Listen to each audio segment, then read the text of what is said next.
Wali Songo. Wali dalam bahasa Arab berarti pembela, teman dekat, dan pemimpin. Dalam pemakaiannya, wali diartikan sebagai orang yang dekat dengan Allah Subhanahu wa taala atau biasa disebut dengan waliullah. Sedangkan kata songo dalam bahasa Jawa artinya sembilan. Jadi, wali songo berarti sembilan wali yang merupakan pelopor pejuang pengembangan agama Islam di Pulau Jawa pada abad ke-15 dan 16. Terkadang, masyarakat Jawa memanggil Sunan kepada para wali songo. Kata Sunan atau Sasuhunan berasal dari kata suhun, kasuhun, sinuhun yang berarti yang dijunjung tinggi atau dijunjung di atas kepala, juga bermakna paduka yang mulia.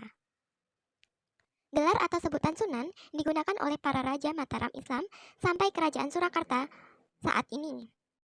Salah satu dari wali yang menyebarkan agama Islam di daerah Jawa yaitu adalah Sunan Kresik.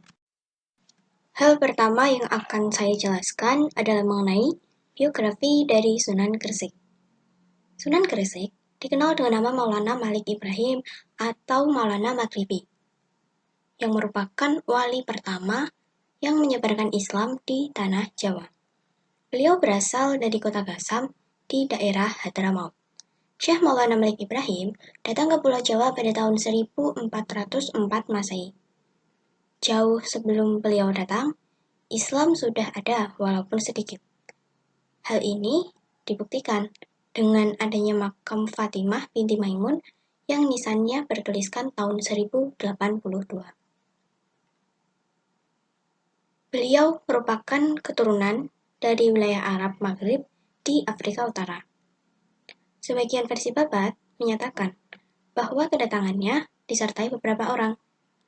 Kawasan yang ditujunya pertama kali ialah Desa Sembalo atau kalau sekarang merupakan kawasan Liran, Kecamatan Manyar, dan merupakan 9 km ke arah utara kota Gresik.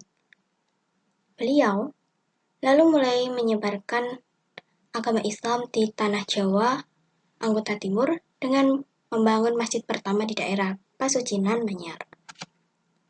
Lalu proses dakwah Sunan Gresik. Bagaimana proses dakwah beliau? Pertama-tama, yang beliau laksanakan ialah mendekati warga menempuh pergaulan. Budi bahasa yang ramah tamah, serta diperlihatkannya dalam pergaulan sehari-hari. Berkat keramah tamahannya, banyak warga yang tertarik masuk ke dalam agama Islam. Di Gresik, beliau juga memberikan pengarahan agar tingkat kehidupan rakyat Gresik semakin meningkat. Beliau memiliki gagasan mengalirkan air dari gunung untuk mengairi sawah dan ladang. Syekh Maulana Malik Ibrahim adalah merupakan wali songo yang dianggap sebagai ayah dari wali songo. Demikianlah, dalam rangka mempersiapkan kader untuk melanjutkan perjuangan menegakkan ajaran-ajaran Islam, Maulana Malik Ibrahim membuka pesantren-pesantren yang merupakan tempat mendidik pemuka agama Islam di masa selanjutnya. Dalam menyebarkan agama Islam, Sunan Gresik memiliki metode dalam berdakwah, yaitu kurang lebih ada 4 metode yang beliau lakukan. Metode yang pertama yaitu adalah melalui perdagangan. Sebagaimana yang dilaksanakan para wali lainnya, keaktifan pertama yang dilaksanakan Maulana Malik Ibrahim ialah berdagang. Beliau berdagang di tempat pelabuhan buka yang sekarang disebut sebagai Desa Romo Manyar. Hal tersebut dilakukan agar masyarakat tidak kaget dengan ajaran baru yang ia bawa. Lalu metode yang kedua yaitu adalah metode melalui pendidikan. Maulana Malik Ibrahim mulai berdakwah dan mendidik santri dengan menempuh sistem pondok pesantren. Selain itu, juga mendirikan masjid pertama di Pulau Jawa, yaitu adalah Masjid Leran. Metode yang ketiga adalah perkawinan. Berdasarkan kutipan cerita dalam Babad Gresik 1, dapat dipahami bahwa Raja Kedah yang berasal dari Malaysia menghadap Raja Majapahit bersama Syekh Maulana Malik Ibrahim dan hendak menjodohkan putrinya yang bernama Dewi Siti Suwari dengan Raja Brawijaya Majapahit. Apabila Raja Brawijaya berkenan masuk Islam, namun Raja Brawijaya menolak dan tidak mau memeluk agama Islam. Metode yang keempat atau metode terakhir yaitu adalah melalui dakwah langsung. Syekh Maulana Malik Ibrahim juga disebutkan dalam cerita lokal masyarakat Gresik, datang ke Kutaraja Majapahit menghadap raja, dan beliau mendakwahkan Islam pada Raja Majapahit. Namun, Raja Majapahit belum mau masuk Islam, tapi menerima beliau dan kemudian menganugerahinya sebidang tanah di daerah kota Gresik, dan kemudian sebidang tanah tersebut dikenal dengan nama Desa Gapura. Dalam berdakwah, ada beberapa sikap positif dari Sunan Gresik, yaitu yang pertama adalah beliau ulet dan gigih dalam berdakwah, yang kedua, beliau mengedepankan silaturahmi dan toleransi. Sunan Maulana Malik Ibrahim dalam berdakwah tidak serta-merta berdakwah, namun juga berbaur dengan masyarakat sekitar dan berdagang dan juga menghargai masyarakat walau berbeda agama. Lalu sikap positif yang ketiga yaitu ada berani, tanpa ada rasa khawatir dan takut. Sunan Maulana Malik Ibrahim langsung menghadap ke penguasa setempat, yaitu Raja Majapahit Brawijaya, demi kelangsungan penyebaran agama Islam. Lalu, wafat dan peninggalan dari Sunan Gresik. Islam mulai berkembang sejak kedatangannya di Jawa. Maulana Malik Ibrahim melakukan Islamisasi di daerah Gresik kurang lebih selama 28 tahun. Beliau wafat pada tanggal 12 Rabiul Awal 882 Hijriah atau 8 April 1419 Masehi. Jenazah beliau dimakamkan di Gapura Wetan, Gresik. Nah, di sini ada foto atau gambar dari makam Sunan Gresik dan juga masjid pertama yang dibangun oleh beliau. Wali Songo yang berikutnya adalah Sunan Ampel. Biografi dari Sunan Ampel. Nama asli dari Sunan Ampel adalah Raden Rahmat. Beliau lahir dan wafatnya kurang lebih tahun 1401 sampai 1481 Masehi. Ayahnya bernama Maulana Malik Ibrahim atau terkenal dengan sebutan Sunan Gresik. Maulana Malik Ibrahim atau Ibrahim Asmarakandi adalah seorang keturunan Arab yang silsilahnya sampai kepada Nabi Muhammad SAW. Sehingga Sunan Ampel adalah keturunan dari Nabi Muhammad SAW. Sedangkan ibunya bernama Dewi Chandrawulan, seorang putri keturunan Raja Kerajaan Jampa, kakak dari Dyah Dwarawati, istri dari Raja Majapahit Prabu Brawijaya V. Sehingga dari sisi ibu, Sunan Ampel adalah kemenakan ipar dari Raja Majapahit. Hubungan-hubungan dalam silsilah ini pada kenyataannya memiliki pengaruh yang besar dalam usaha dakwah Sunan Ampel dalam menyebarkan ajaran agama Islam di Indonesia, terutama di daerah Jawa. Lalu bagaimana proses dakwah dari Sunan Ampel? Sunan Ampel menyampaikan dakwah kepada orang-orang dengan menggunakan dasar yang sederhana, yaitu dasar akidah dan ibadah. Ajaran tersebut dikenal dengan muah lima, yang berarti tidak melakukan 5 hal yang tercara, yaitu muah main, tidak berjudi, muah ngombe, tidak minuman keras, muah maling, tidak mencuri, muah madat, tidak menggunakan narkotika, dan muah madan, tidak berzina. Sunan Ampel juga menggunakan pendekatan kultur budaya untuk berdakwah. Selain itu, beliau juga mengembangkan pendidikan pesantren yang bernama Pesantren Ampel Denta. Saat berdakwah, strategi unik yang dilakukan oleh beliau adalah mengubah nama Sungai Berantas yang menuju Surabaya dengan nama Kali Emas. Lalu, pelabuhan juga turut diganti dengan nama Tanjung Perak dari awalnya Jelangga Manik.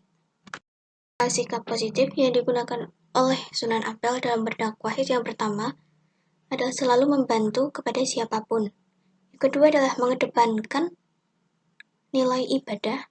Yang ketiga penuh perhitungan. Dan yang keempat adalah menyebarkan ajaran Islam dengan cara halus tanpa menyalahkan adat dan kebiasaan masyarakat yang ada. Lalu wafat dan peninggalan dari Sunan Ampel. Sunan Ampel sendiri meninggal diperkirakan pada tahun 1481 di Demak dan dimakamkan di sebelah barat Masjid Ampel, Surabaya.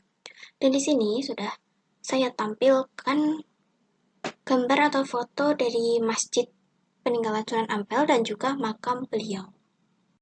Di Songo yang selanjutnya adalah Sunan Bonang. Biografi dari Sunan Bonang. Beliau merupakan anak dari Sunan Ampel yang berarti juga cucu dari Maulana Malik Ibrahim. Nama kecilnya adalah Raden Makdum Ibrahim.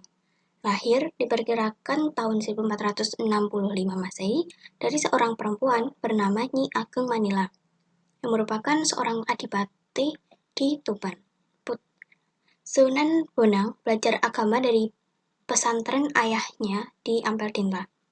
Dalam hal pendidikan, Sunan Bonang belajar pengetahuan dan ilmu agama dari ayahandanya sendiri, yaitu adalah Sunan Ampel. Ia belajar bersama santri-santri Sunan Ampel yang lain, seperti Sunan Giri, Raden Fatah, dan Raden Kusen. Selain dari Sunan Ampel, Sunan Bonang juga menuntut ilmu kepada Syekh Maulana Ishak, yaitu sewaktu bersama-sama Raden Bagus, Sunan Giri ke Malaka dalam perjalanan haji ke Tanah Suci. Sunan Bonang dikenal sebagai seorang penyebar Islam yang menguasai ilmu fikih, usuluddin, tasawuf, seni, sastra, dan ilmu yang lain. Bahkan, masyarakat mengenal Sunan Bonang sebagai seseorang yang sangat pandai mencari sumber air di tempat-tempat yang sulit. Sebuah babat Daha Kediri menggambarkan bagaimana Sunan Bonang dengan pengetahuan yang luar biasa bisa mengubah aliran sungai Brantas, sehingga menjadikan daerah yang enggan menerima dakwah Islam di sepanjang aliran sungai menjadi ukuran air. Bahkan, sebagian yang lain mengalami banjir. Sepanjang perdebatan dengan tokoh Botolocaya yang selalu mengancam tindakan dakwah Sunan Bonang, terlihat sekali bahwa tokoh Botolocaya itu tidak kuasa menghadapi kesaktian yang dimiliki oleh Sunan Bonang. Demikian juga dengan tokoh Nyai Pluncing, yang kiranya seorang bayi rawi, penerus ajaran ilmu hitam, calon arah yang dapat dikalahkan oleh Sunan Bonang. Bagaimana proses dakwah dari Sunan Bonang? Setelah cukup dewasa, Sunan Bonang berkelana untuk berdakwah di berbagai pelosok Pulau Jawa. Awalnya ia berdakwah di Kediri yang mayoritas masyarakatnya beragama Hindu. Di sana, ia mendirikan Masjid Sangkal Daha, kemudian menetap di daerah Bonang. Di desa itu, beliau membangun tempat persujudan atau zawiyah, sekaligus pesantren yang dikenal dengan nama Watu Layar. Dalam berdakwah, ia sering menggunakan kesenian tradisional untuk menarik simpati rakyat, yaitu berupa seperangkat gamelan yang disebut sebagai bonang. Salah satu karya sastra suluk dari Sunan Bonang adalah suluk Wicil yang tampaknya dipengaruhi oleh kitab Al-Siddiq karya Abu Sa'id Al-Khair. Lalu, beliau juga menulis kitab berisikan tentang ilmu tasawuf berjudul Tabihul Ghafilin. Selain itu, Sunan Bonang juga mengubah gamelan Jawa yang saat itu kental dengan estetika Hindu dengan memberikan nuansa baru. Gubahannya ketika ia memiliki nuansa zikir yang mendorong kecintaan pada kehidupan transcendental atau alam malakut. Itu adalah Tembang Tombok Ati adalah salah satu karya dari Sunan Bonang. Lalu dalam pementasan pewayangan, Sunan Bonang adalah dalang yang bagus, dan beliau juga mengubah lakon dan memasukkan tafsir-tafsir khas Islam. Apa saja sikap positif dari dakwah yang dilakukan oleh Sunan Bonang? Yaitu adalah yang pertama, beliau memikirkan nasib kaum fakir miskin dan berusaha menyantuninya. Sikap yang kedua yaitu mau menerima nasihat dari siapapun walaupun belum dikenalnya, asalkan berisi kebaikan. Lalu yang ketiga adalah demi mendapatkan ilmu yang diinginkannya, beliau bersedia menerima syarat dari guru walaupun syarat tersebut adalah berat. Yang keempat, memahami kesenangan umat dan selanjutnya mengemas kesenangan tersebut, misalnya wayang, dengan disusupi oleh nilai-nilai keislaman. Selanjutnya adalah wafat dan peninggalan Sunan Bonang. Sunan Bonang wafat pada tahun 1525 Masehi, dan saat ini makam aslinya berada di Desa Bonang. Namun yang sering diziarahi adalah makamnya di Kota Tuban. Lokasi makam Sunan Bonang ada dua karena konon saat beliau meninggal kabar wafatnya sampai pada seorang muridnya yang berasal dari Madura. Sang murid sangat mengagumi beliau sampai ingin membawa jenazah beliau ke Madura. Namun murid tersebut tak dapat membawanya dan hanya dapat membawa kain kafan dan pakaian-pakaian beliau. Saat melewati Tuban, ada seorang murid yang berasal dari Tuban yang mendengar ada murid yang membawa jenazah Sunan Bonang. Mereka merebutkannya. Dan di sini juga ada beberapa foto atau gambar dari makam Sunan Bonang dan juga masjid dari Sunan Bonang itu sendiri.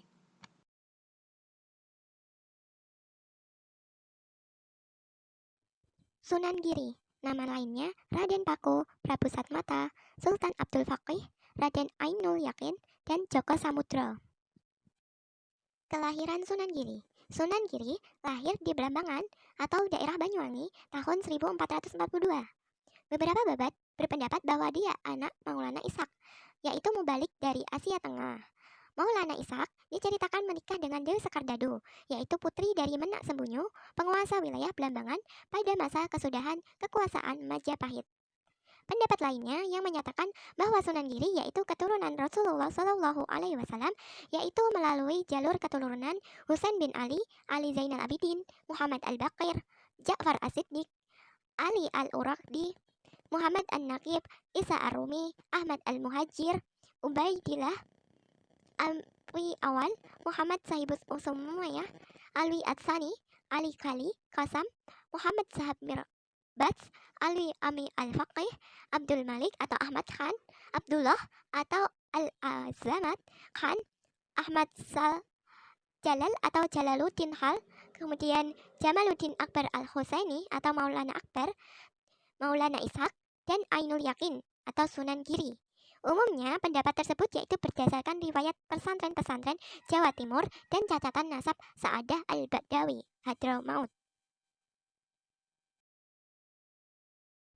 Lokasi dakwah Sunan Giri meliputi Giri dan sekitarnya. Selain itu, beliau banyak mengirimkan para dai ke luar Jawa, seperti Madura, Bawean, Kangean, Ternate, dan Tidore. Peran Sunan Giri dalam mengembangkan Islam di Indonesia. 1. Berperan sebagai pemimpin agama dan penguasa wilayah Giri. Keberadaan bangsa Sri menganti Puri Kedaton di situs Giri Kedaton menjadi bukti sejarah bahwa Raden Paku bukan hanya sebagai ulama penyebar Islam, melainkan juga penguasa politik di wilayahnya.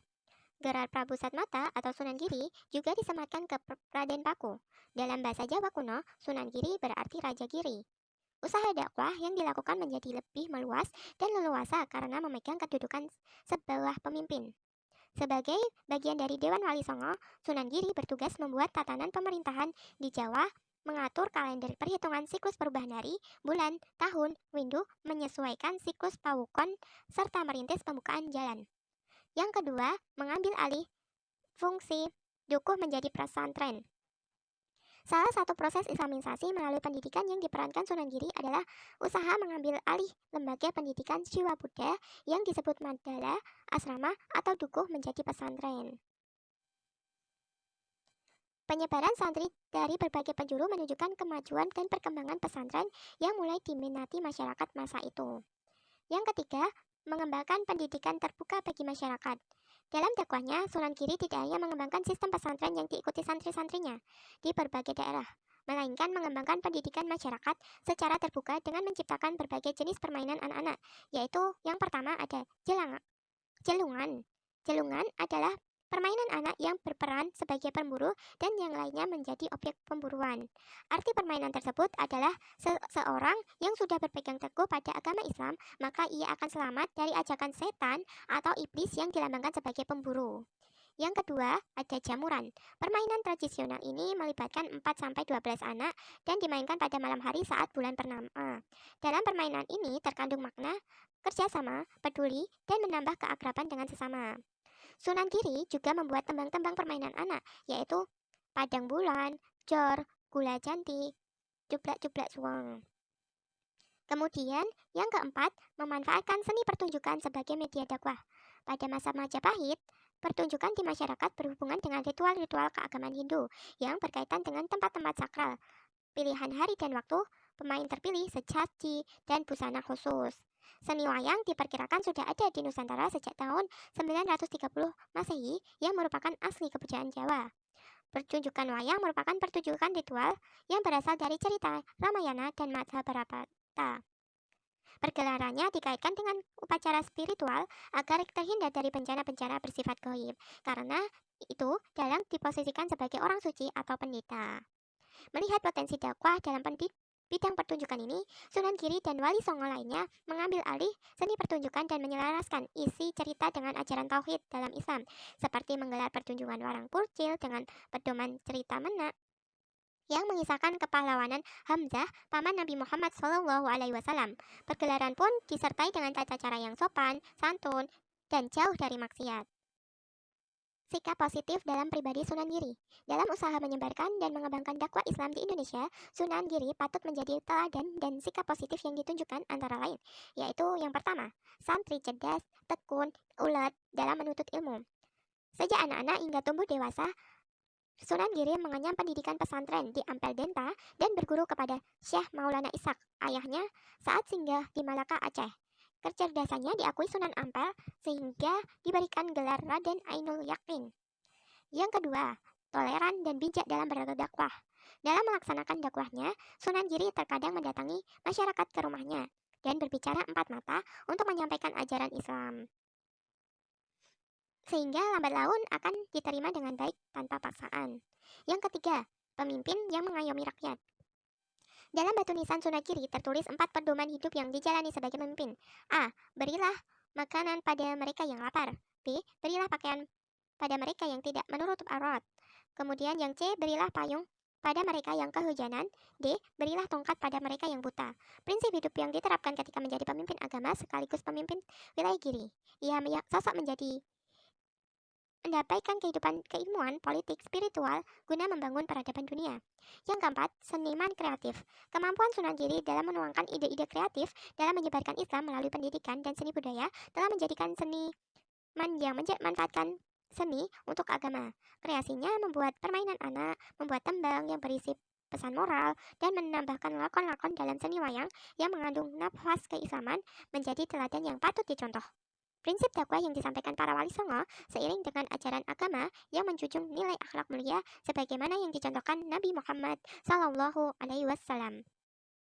Sunan Giri wafat tahun 1506 dan dimakamkan di daerah Giri, Gresik, Jawa Timur. Sunan Derajat atau nama lainnya Raden Qasim, Raden Syarifuddin, atau Sultan Mayang Madu. Sunan Derajat diperkirakan lahir pada tahun 1470 Masehi. Ketika matang, Sunan Gajah membangun pesantren dalam Duwur di Desa Derajat, Paciran, Kabupaten Lamongan. Beliau melaksanakan dakwah dengan membuat pusat belajar agama Islam di Lawang dan Sedayu, Pedukuhan Derajat, termasuk wilayah Kabupaten Lamongan sekarang. Dalam bidang kesenian, beliau mengubah tembang Jawa Macapat Pangkur dan juga memainkan wayang sebagai dalang. Gamelan Singgo Mangkok yang masih tersimpan di Museum Makam Sunan Derajat sebagai bukti bahwa beliau berdakwah lewat kesenian.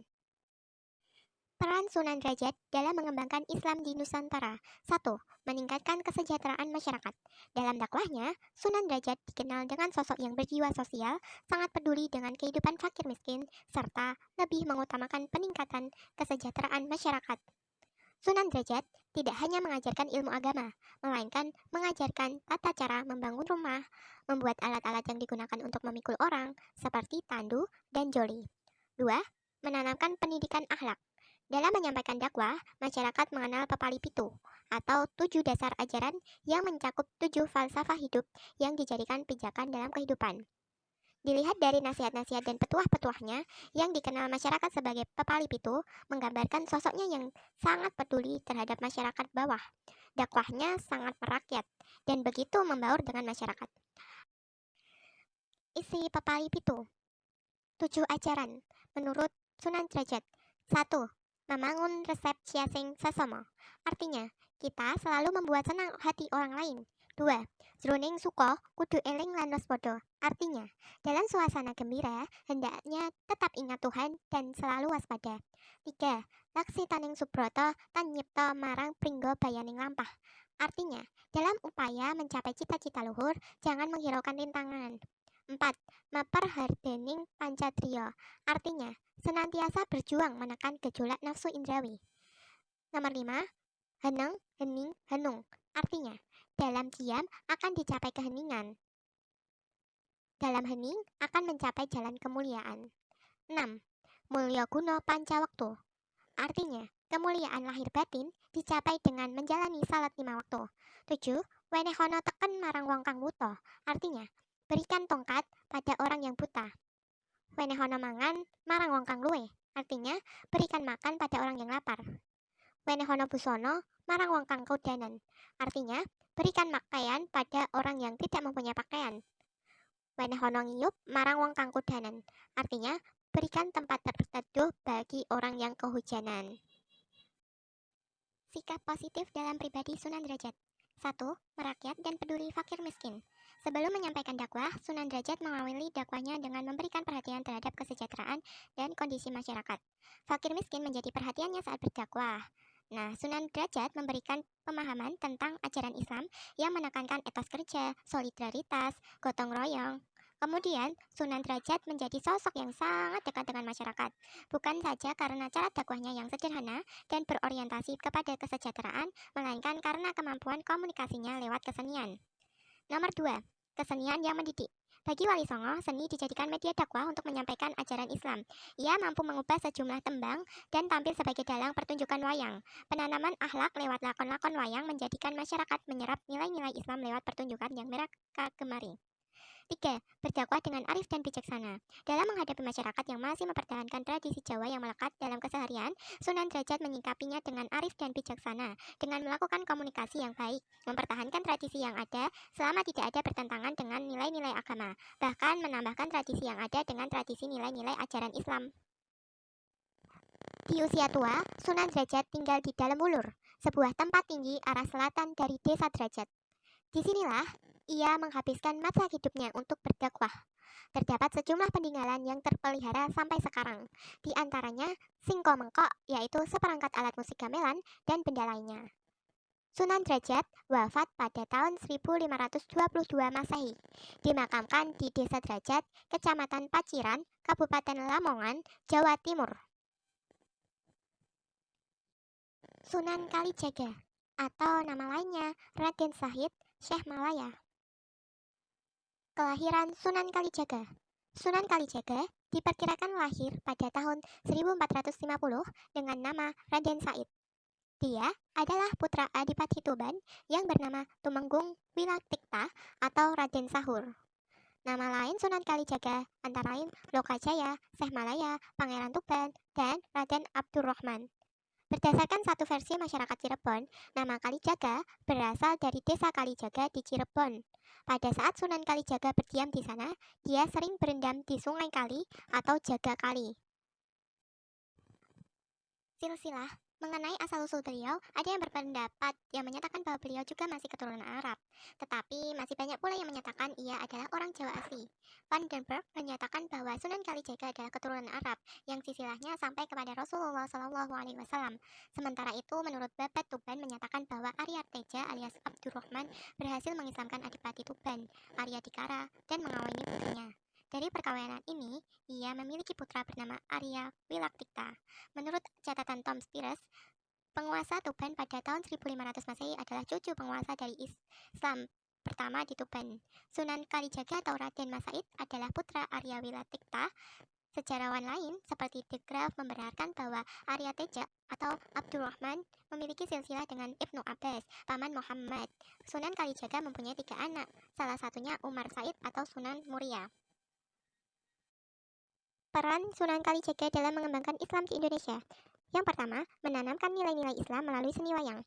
Di masa Majapahit, pertunjukan wayang berkaitan dengan kegiatan keagamaan Hindu-Buddha dan menjadi sarana komunikasi yang efektif dengan masyarakat. Karena itu, Sunan Kalijaga berdakwah melalui pendekatan seni dan kearifan lokal. Dalam pengembangannya, Sunan Kalijaga dan anggota Wali Songo lainnya mereformasi seni pertunjukan wayang berdasarkan aturan yang disepakati bersama. Di antaranya, seni wayang perlu diluruskan dengan perubahan sesuai zaman. Bentuk wayang berupa aca-aca harus diubah. Merubah cerita dewa menjadi cerita yang mengandung jiwa Islam. Cerita wayang berisi keislaman, ibadah, akhlak, dan sopan santun. Pergelaran wayang diselenggarakan dengan tata cara sopan dan santun jauh dari maksiat.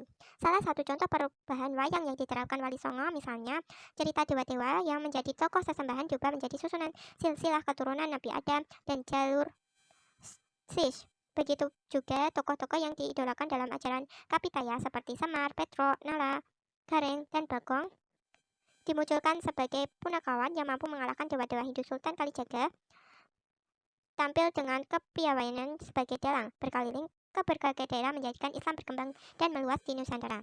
2. Mengubah tradisi budaya dan kearifan lokal. Melalui pendekatan kebudayaan dalam wayang, tembang-tembang, dan akulturasi arsitektur masjid, Sunan Kalijaga mampu mendapati simpati, tempat terbaik di hati para pengikutnya.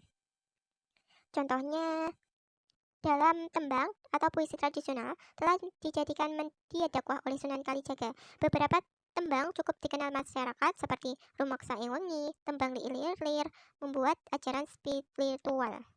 Dalam membangun Masjid Agung Demak, seiring berdirinya keagamaan Demak, tahun 1479 melibatkan para wali songo. Sunan Kalijaga adalah tokoh yang ikut terlibat langsung dalam pembangunan Masjid Agung Demak. Selain sebagai tempat ibadah, arsitektur Masjid Demak berupa atap tumpeng berbentuk limas dan bersusun tiga merupakan akulturasi arsitektur Islam dan Hindu Buddha sebagai kearifan lokal dalam mempertahankan kebudayaan Nusantara. Sikap positif dalam pribadi Sunan Kalijaga. 1.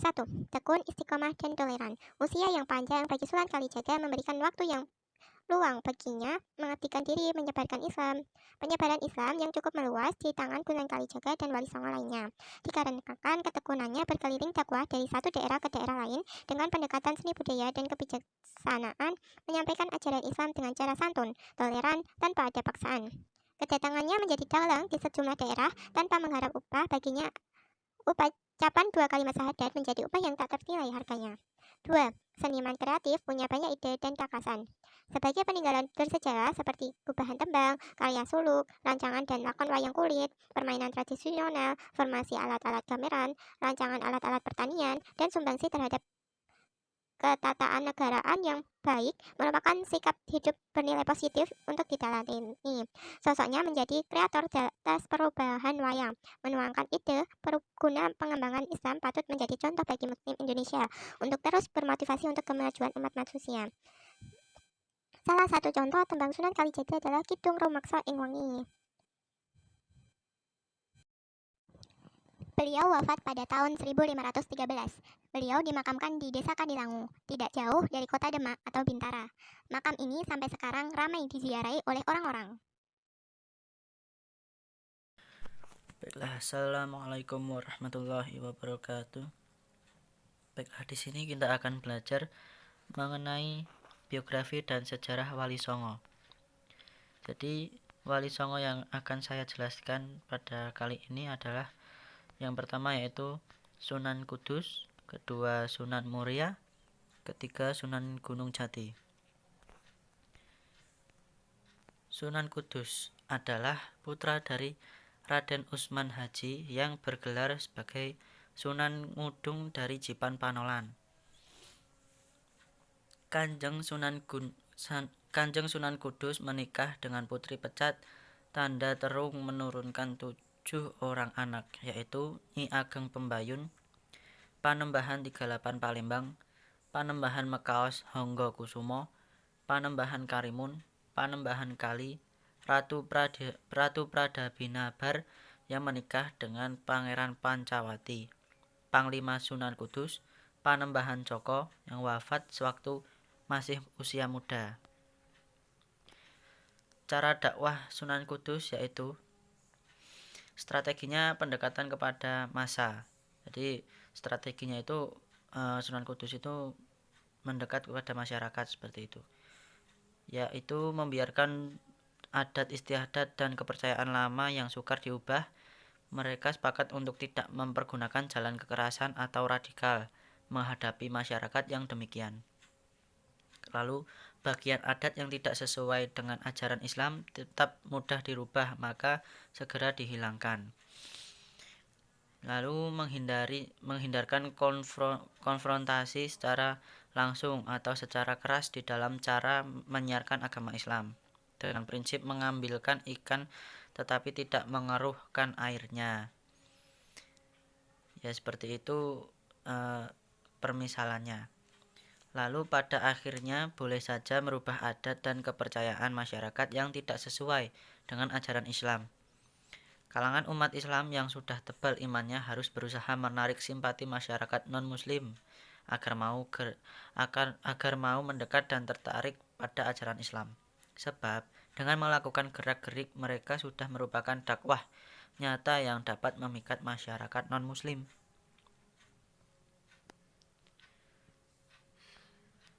Selanjutnya yaitu merangkul masyarakat Hindu.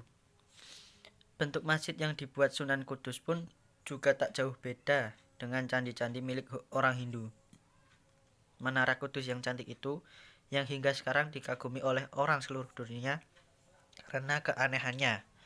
Dengan bentuk yang mirip candi itu, orang-orang Hindu merasa akrab dan tidak merasa takut atau segan masuk ke dalam masjid guna mendengarkan ceramah Sunan Kudus. Dakwahnya itu kayak tidak menakut-nakuti orang Hindu dan tidak jauh beda dengan Hindu gitu loh. Kayak candinya itu, masjidnya itu agak mirip dengan candi agar masyarakat Hindu itu lebih mudah untuk beradaptasi.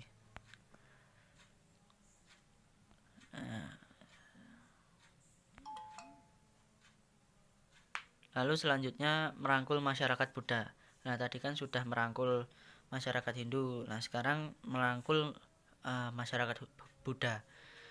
Sesudah masjid berdiri, Sunan Kudus membuat padasan atau tempat berwudu dengan pancuran yang berjumlah 8. Masing-masing pancuran diberi arca kepala kebo gumarang di atasnya. Nah, hal ini disesuaikan dengan ajaran Buddha, jalan berlipat 8 atau Asta Sanghika Marga, yaitu harus memiliki pengetahuan yang benar, mengambil keputusan yang benar, berkata benar, hidup dengan cara yang benar, bekerja dengan benar, beribadah dengan benar, dan menghayati agama dengan benar. Nah, usahanya itu pun membuahkan hasil. Banyak umat Buddha yang penasaran, untuk apa Sunan Kudus memasang lambang wasiat Buddha itu di padasan atau tempat berwudu, sehingga mereka berdatangan ke masjid untuk mendengarkan penerangan Sunan Kudus. Nah, sekarang tentang biografi Sunan Muria. Beliau lebih terkenal dengan nama Sunan Muria karena pusat kegiatan dakwahnya dan makamnya terletak di Gunung Muria, 18 km di sebelah utara kota Kudus sekarang. Beliau adalah putra dari Sunan Kalijaga dengan Dewi Saroh. Nama aslinya itu adalah Raden Umar Said. Ya. Lalu akan saya jelaskan tentang dakwah Sunan Muria. Dakwah Sunan Muria adalah para pedagang, nelayan, dan rakyat jelata. Beliau adalah satu-satunya wali yang mempertahankan kesenian gamelan dan wayang sebagai alat dakwah, dan beliau pula lah yang menciptakan tembang sinom dan kinanti. Beliau banyak mengisi tradisi Jawa dengan nuansa Islami seperti nelung dino, mitung dino, nyatus dino, dan sebagainya. Cara dakwah inilah yang menyebabkan Sunan Muria dikenal sebagai Sunan yang suka berdakwah tanpa ngeli, yaitu menghanyutkan diri dalam masyarakat.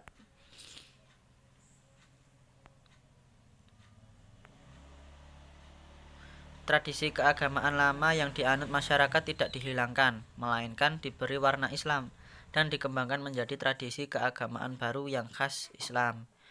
Demikianlah tradisi bancaan dengan tumpeng yang biasa dipersembahkan ke tempat-tempat angker diubah menjadi kenduri, yaitu upacara mengirim doa kepada leluhur dengan menggunakan doa-doa Islam di rumah orang yang menyelenggarakan kenduri, dalam usaha menyiarkan ajaran Islam sesuai pemahaman masyarakat. Sunan Muria mengikuti jejak Sunan Kalijaga dan wali-wali yang lainnya, yaitu melalui bahasa tembang. Melalui media pertunjukan wayang, Sunan Muria memberikan penerangan-penerangan kepada masyarakat tentang berbagai hal dalam kaitan dengan tauhid. Nah, sekarang yang ketiga yang akan saya jelaskan tentang Sunan Gunung Jati. Sunan Gunung Jati adalah salah satu dari wali songo yang dengan sebutan gurunya para orang-orang Jawa. Sunan Gunung Jati bernama asli Syarif Hidayatullah, merupakan salah satu dari 9 wali penyebar Islam di tanah Jawa yang dikenal sebagai Wali Songo. Sunan Gunung Jati diperkirakan lahir pada tahun 1450 Masehi. Ayahanda bernama Syarif Abdullah bin Nur Alam bin Jamaluddin Akbar, seorang mubalik dan musafir besar dari Gujarat, India yang sangat dikenal sebagai Syekh Maulana Akbar bagi kaum sufi dan tanah air. Sunan Gunung Jati adalah Syekh Zain bin Sayyid S. Raden Suto Maharjo bin Syekh Maulana Ishaq.